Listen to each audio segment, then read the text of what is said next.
Bumuelta si Pangulong Bongbong Marcos sa mga kritikong nananawagan sa kanyang pagbibitiw. Tila pinikibit-balikat din ng Pangulo ang mababa niyang trust rating. Nangunguna sa balita si Mon Gualvez. I will resign. Ba't ko gagawin yun? At wala sa ugali ko yung tinatakbuhan ng problema. So, what good will that do? Yan ang banat ni Pangulong Bongbong Marcos sa hirit ng mga kritiko na magbitiw siya sa pwesto. Matatanda ang sinabi ng kanyang dating Executive Secretary na si Attorney Vic Rodriguez na hindi kailangan ng courtesy resignation sa gabinete dahil ang Pangulo raw mismo ang problema. Bit ng Pangulo, hindi niya iniutos ang courtesy resignation para magpapogi. I don't do things pang optics. If there is a problem, I like to fix it.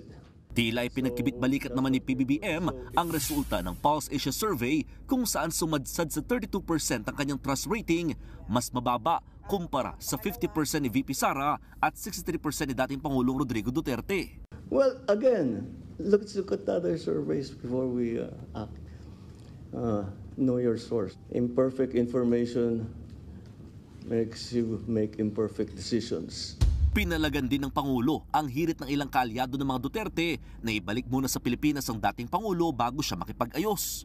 That's not how reconciliation works. Okay. You don't put conditions to reconcile. Sinabi ito lahat ng Pangulo sa press briefing matapos dumalo sa 46th ASEAN Summit sa Kuala Lumpur, Malaysia. Nakabalik siya sa Pilipinas kaninang madaling araw. Mon Gualvez, News 5.